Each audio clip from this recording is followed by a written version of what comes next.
So hey guys, welcome back. Alabama Moon, chapter 30. We'll probably do chapter 30 and 31 together. It's been a little while since we read last. So if we go back to where we left off, pretty intense moment.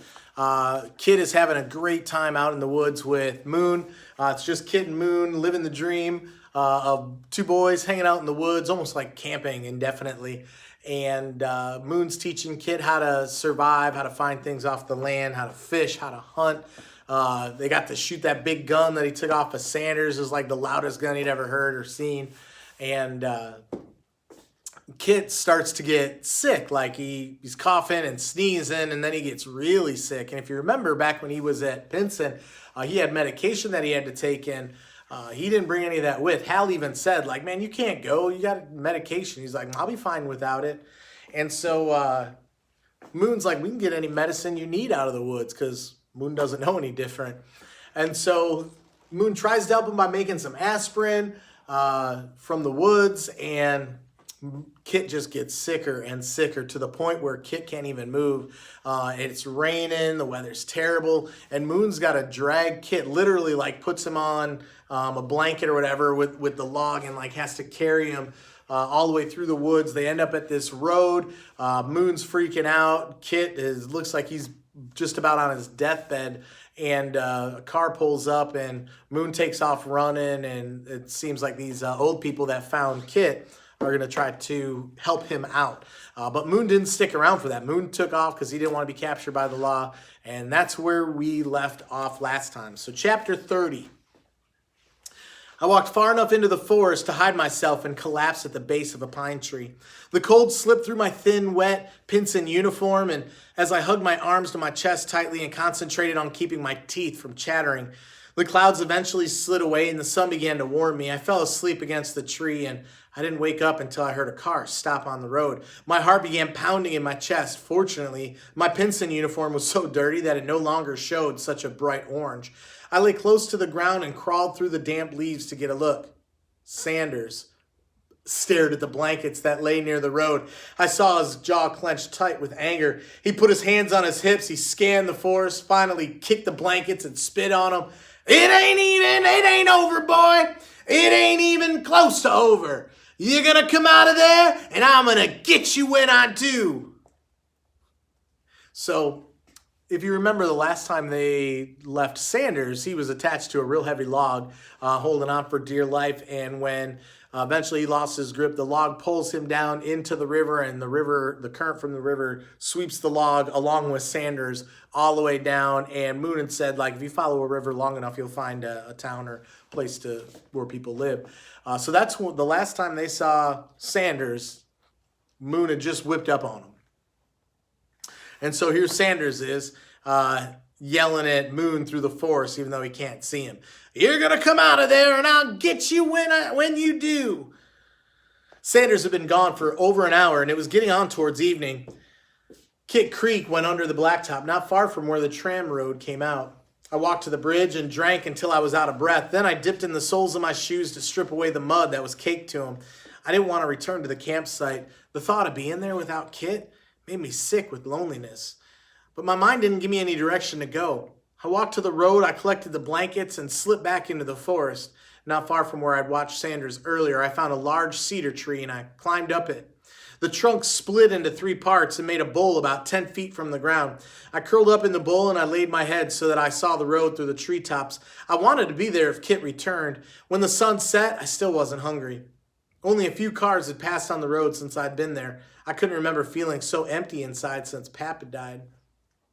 All the night sounds and the gurgling of the creek and the stars above my head, all the things that used to make me feel safe and happy, just reminded me of how alone I was. I thought about Hal and rolled over and pulled up my knees. I thought about Kit and felt my throat tighten and swell. And I thought about Pap.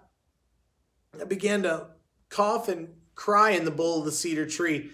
I'd counted on his memory to make me feel safe, but he was completely gone, not only in body, but in spirit as well. What bothered me most of all was that I was down all the things that he ever told me were right. The next morning, I watched a van stop where Kit and I had waited near the road. A man and a woman with a television camera got out, and set up on the roadside. The man pointed the camera at the woman while she stood near the trees and talked into the microphone. Yesterday, the boy they call Alabama Moon brought one of two other escapees from the Pinson boys' home to this place for medical attention. Mr. and Mrs. Clayton Jones were out for an afternoon drive when they saw Alabama Moon waving them down.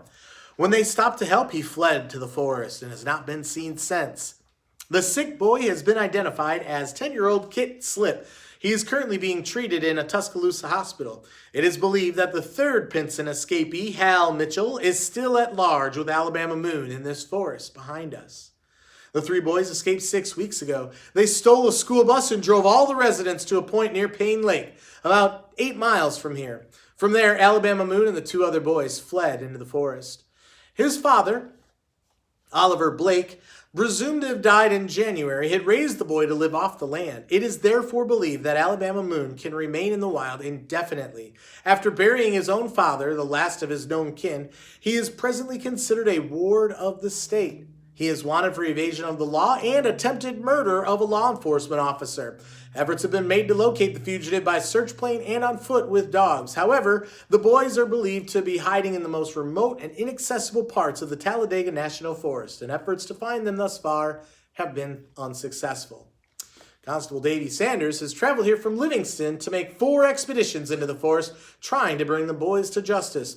On his last mission, Alabama Moon attempted to shoot him and left him for dead. Constable Sanders denies that they can remain in the wild much longer. He claims that the boys will have to come out sooner or later, and when they do, he'll be waiting. And until then, so will we. This is Nancy Centers, TV News 10. I didn't care what I heard about that part about attempted murder. It didn't seem like it mattered what people thought of me anymore. They were going to be after me no matter what. They just wanted me locked up somewhere. After the television crew left, I spent another hour watching carpenter ants climb around near my face. The sound of the creek grew fainter as the water drained out of the forest. Robins fluttered in, settled, pecked at leaves, and then left again. Squirrels darted about the forest floor and chased each other up trees, making bark and leaves rain down. When the truck came, I hadn't heard any cars for almost an hour. It pulled up next to the bridge and stopped. A creaky door opened, and I could just make out someone, it was a boy, walking around the rear of the car. He climbed up into the bed and he yelled, "Hey, Moon!" I felt my nerves jump. I lifted my head to get a better look. When the boy yelled my name again, I recognized the voice and was flooded with excitement. I stood up at the cedar tree and I waved my arms. Hal! Hal! Hal, I'm over here! Hal brought his hand up to shield his eyes from the sun. "Man, what you doing up there?" I shrugged my shoulders. "Sleeping? Waiting? Well, come on down. My daddy's with me." I tossed the blankets to the ground and I leaped on top of them. I got so excited that I tripped twice getting out to the truck. Hal looked happier than I'd ever remembered seeing him. He jumped down from the back of the truck. Heard they got Kit. I heard they found him sick. I told you he needs that medicine. I nodded a while and I caught my breath. "I heard it on the radio last night," Hal continued. They got him up in the hospital in Tuscaloosa. "Is he all right?" Hal nodded. "News said he's pretty sick. But they got him hooked up to some stuff." "How'd you find me?" "Hell, they're going to have you all over the TV again. When they said they found Kit on the road, I figured you might still be nearby. I can't believe you dragged him all the way by yourself. I had a hard enough time making it out alone." "You coming back to live with me again?" "No, I was coming to see if you wanted to stay with us for a while. I was going to walk back for you if I had to. They're probably after you hard, considering all the stuff Sanders has been saying, and now they got this old trail to go on. Come meet my daddy." I nodded at Mr. Mitchell through the passenger side window. He was big like Hal, but with red hair and a red beard. His nose was so pink and swollen it looked like you could wring water from it. Hal looked me over and shook my head. Sorry. He looked me over and shook his head. "Well, I never seen such a critter." I could tell he liked me, and I smiled at Hal. "You should have seen him when his hair was long," Hal told his pap. "Moon, you living in a hole out there?" Mr. Mitchell asked. "Close to it. I've been living in a tree since yesterday." "How'd you like to come stay in the clay pit for a little while? We've been needing some company." "You know Sanders is stalking me like a wild cat. He finds me there. He's probably trying to whip up on all of us."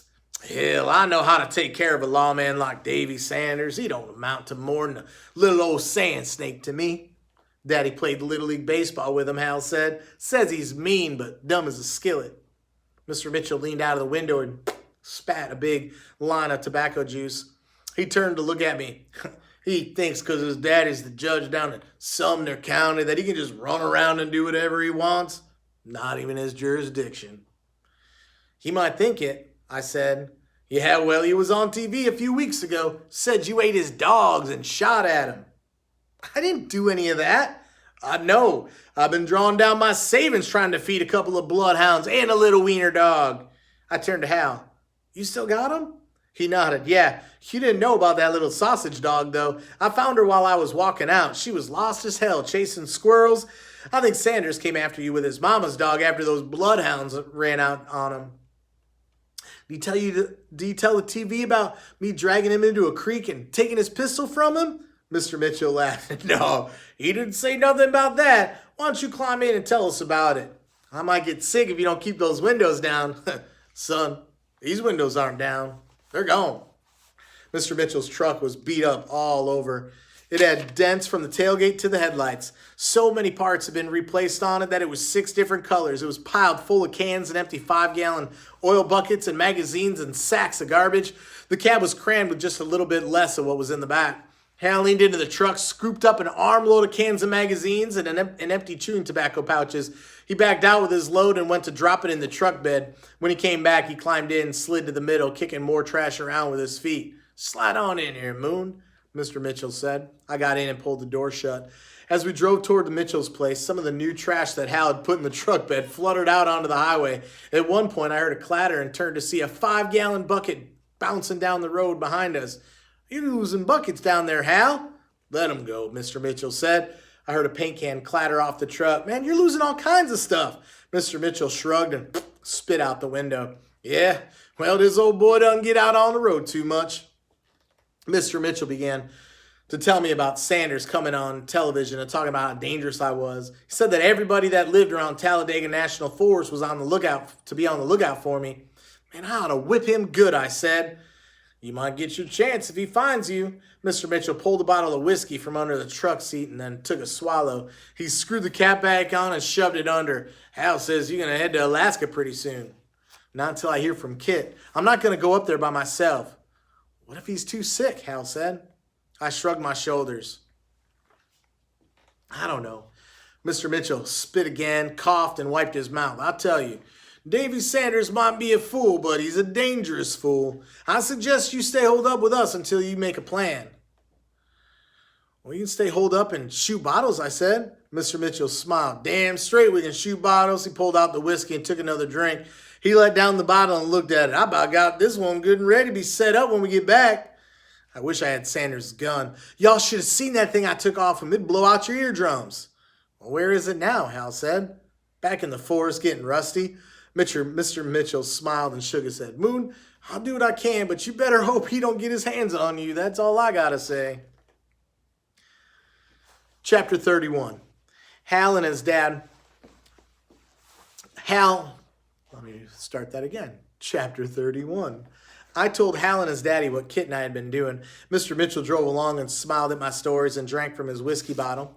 After a while, he pulled off the road and got out of the truck and walked around the passenger side. Hal slid over and got behind the wheel. Hal's going to drive us? I asked. Well, we can drive a bus. Sure enough, drive my truck for me, Mr. Mitchell said as he climbed back in. We crossed the Black Warrior River and I stared down at the muddy water below.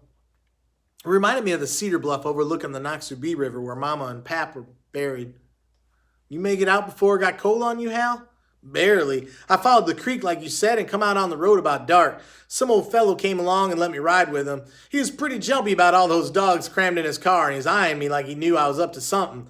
I finally got him to drop me off at a place I recognized and then I walked the rest of the way.